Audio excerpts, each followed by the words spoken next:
Hi, this is Garibay, and today we are going to be talking about the 23rd year of Dungeons & Dragons history, 1996. And we're going to talk about 1996, this year in history of Dungeons & Dragons, through the filter of clear: catalyst, location, entity, artifact, and relationship.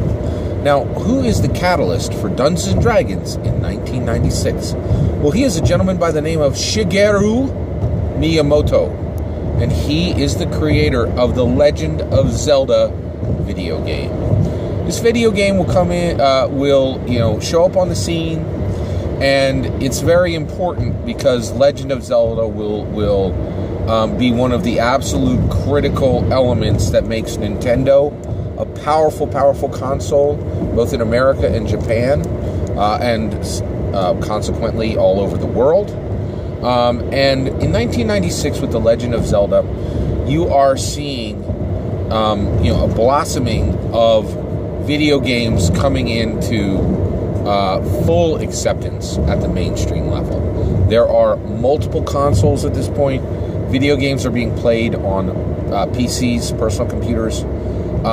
Mobile gaming does not exist at this point, but these are seeds that will create mobile gaming, that will create the mobile gaming we have today. So at this point, Dungeons & Dragons has enjoyed 23 years of history, from 1974 to 1996. And in those years, print entertainment was highly relevant. Having your entertainment coming from a book was not that unusual, right? And the idea that print was relevant still absolutely remained, right? But now, in 1996, with The Legend of Zelda coming out, a game that garners, incredible acceptance right out of the gate, you are seeing an absolutely new threat to Dungeons & Dragons. And in 1976, Shigeru Miyamoto is seen clearly as a massive threat to Dungeons & Dragons. And that is not an overstatement. It is a very clear threat, right? And now, when Sally goes to Alice and Sarah and says, "Let's play Dungeons & Dragons," Alice is like, "Bet, I'm there on Saturday. I can't wait for the game." And Sarah's going, "You know what? I'm finishing the dungeon in Legend of Zelda," right? And they're like, "What?" And now, in very clear reality, video games are not running alongside Dungeons & Dragons. They are pushing Dungeons & Dragons out in the number of players that are available to play, the attention that these video games are taking from Dungeons & Dragons, and just the passion of these virtual worlds, which are having millions and millions of dollars of production value just shoveled into them, right? Which the tabletop role-playing game industry, absolutely no companies, including TSR, in 1996 can even hope to match the production values of these video games. So while for a long time video games, paid homage to Dungeons & Dragons from the very, very start, video games have paid homage to Dungeons & Dragons in many, many ways. But at this point, the idea that video games and tabletop role-playing games are buddies shaking hands and, rising tide floats all boat, right? That's gone. It is very, very clear that that video games and Dungeons & Dragons are fighting for the same people, the same attention, the same passion pool, all of it, right? And it is incredibly clear with Shigeru Miyamoto that some of the smartest people in the world don't care about print medium anymore, are leaving it behind for digital medium, and that video games have fully arrived as an absolute threat to the game of Dungeons & Dragons. And at this point, you can see the cracks in TSR, you can see the cracks in Dungeons & Dragons, you can see the cracks in the tabletop role-playing game industry overall, where you have a situation that it is very clear that TRPGs could be fighting for their life very, very soon if not already. Right? So it's incredibly, this is a big shift. Okay. All right. What is our location for Dungeons and Dragons in 1996? Our location for Dungeons and Dragons in 1996 is Atlanta, Georgia. All right, and this is the South of America. All right, the states of America. This is a southern state within America, and Atlanta is a city within the South of America. Not South America, but the southern states of America. All right. And why is Atlanta, Georgia important? Well, one, Dungeons & Dragons is being played in Atlanta, Georgia.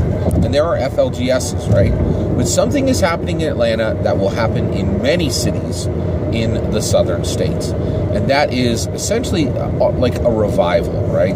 And Atlanta is right at this point growing an immense, one of the largest airports in the world, and they're going to use it, right? Atlanta will use it, and Atlanta will rise to be a multi-million population megacity, right? Like, and Atlanta will rival cities all over the United States in tech, in culture, in social excitement, in everything. And so, for a long time, the South was known to have a little bit of a slower pace than the Northeast, a little bit more laid back than the West Coast. That culture and society, not that they were behind, but that they were taking their own time and pace, right? And that if you were going to see incredibly important cultural and societal events and elements, maybe you're not going to see those in southern cities as much as you're going to see on the coasts, right? On the east and west coast of the United States. And of course, Atlanta is on the East Coast, but especially more northeastern, right? Especially with New York and Boston, where there's just billions of dollars to fund whatever art and culture and social events and elements that they want, right? But you didn't see that. There was a perception that, and in some ways there was a small amount of reality that the South was not where the Northeast and the Northwest were, right, culturally and so.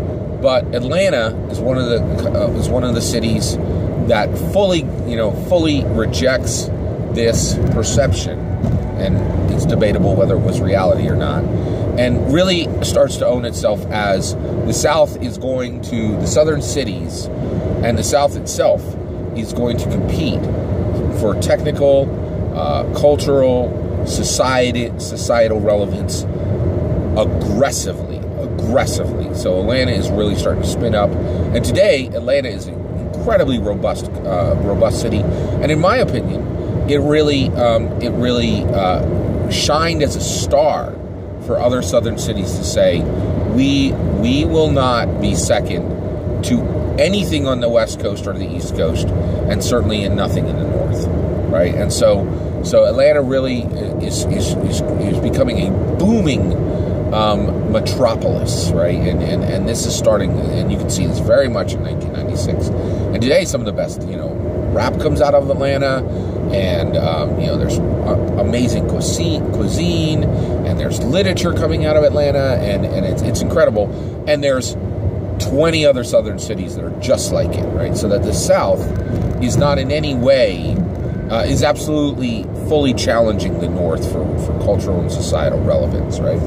All right, who is our entity in 1996? Our entity in 1996 is Michael Jordan, the basketball star. Okay, and he will have his 4th championship with the Bulls, right? With the Chicago Bulls, right?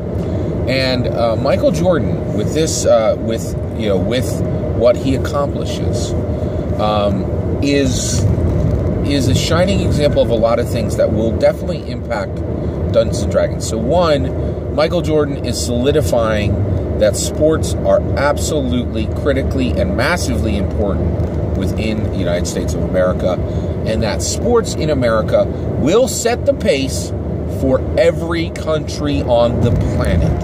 right? America will do with its sports teams at every single level. Hockey, basketball, baseball, football. It will set the pace. There will not be a single league on any country, anywhere in the world, where the professional athletes are at the level of the American athletes.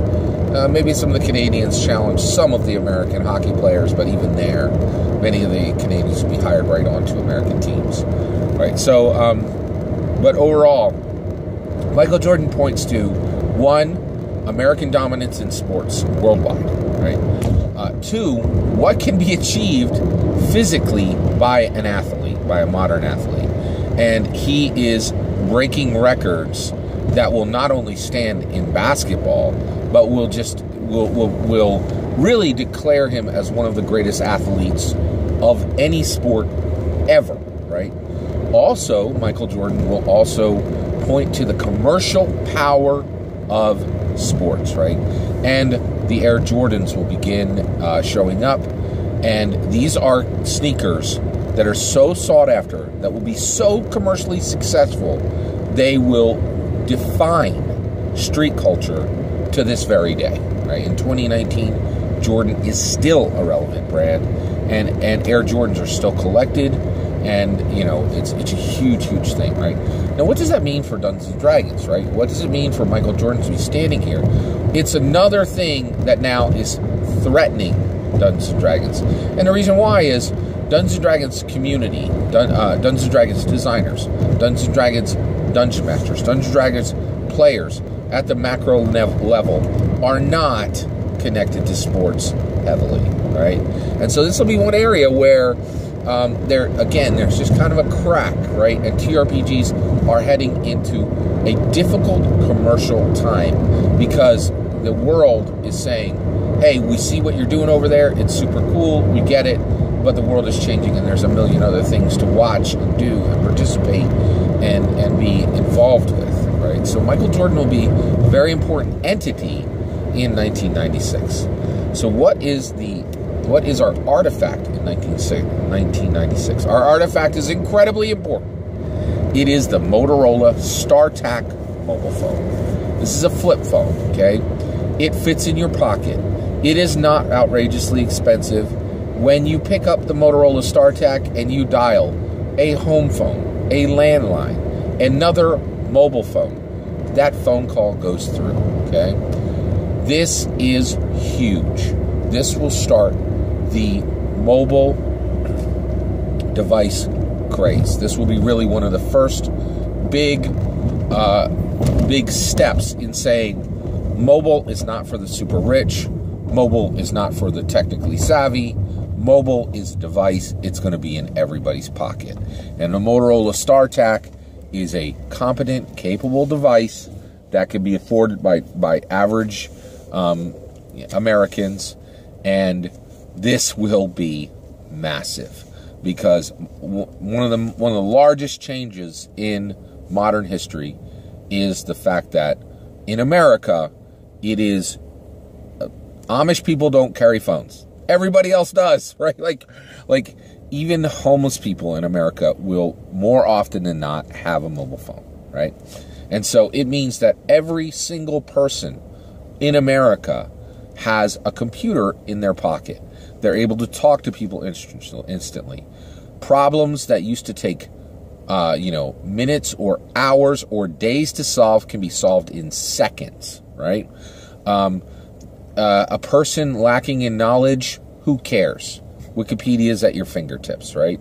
And so this is all heralded, the harbinger of this new reality, which is a pretty awesome reality, actually, will come from the Motorola StarTAC phone. And it's really, really important. And this will absolutely impact Dungeons & Dragons designers, Dungeons & Dragons dungeon masters, and Dungeons & Dragons players.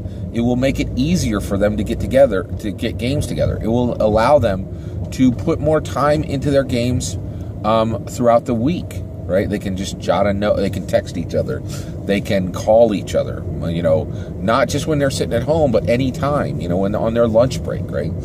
And with Wikipedia, dungeon masters will be able to do much more research on their games. So the mobile phone absolutely reshaped America, and it absolutely will reshape the worlds of every Dungeons & Dragons designer, DM, and player. All right. Now, what is our relationship in 1996 for Dungeons & Dragons? Well, our relationship is a relationship with ethics. Ethics? What? Like, that's kind of an unusual topic, right? So we had already talked that that Dungeons & Dragons had a relationship to morality, right? And that came through the alignments, right? So morality is a question of a fundamental question of right or wrong, right? What are ethics, right? Well, ethics specifically are rules that are coming from an external source, right? So right and wrong is a fundamental, is this right to do? Is this wrong to do? It deals with the spirit. It deals with the mind. You know, it's a deep philosophical question, right? Now, ethics are rules that are coming to you from an external source. And where we will see this in Dungeons & Dragons is every competent dungeon master will be bringing up questions of ethics to their players. They're like, okay, you're a rogue, right? Well, you want to pickpocket that person, but what about your guild? What are your guild's rules for pickpocketing people, right? And so here we have an external source, a Players Thieves Guild, imposing rules upon them, right? And then also, there are other forces, right? Communities within the Dungeons & Dragons settings imposing sets of rules on these players, on these player characters, on these adventures. And players are having to find ways to quickly understand what the rules are that are being set by these external sources. What are these external sources' power to actually impose these rules on others? And do the player characters choose to follow the ethics that are set out within their settings, or do they choose to defy those ethics, right?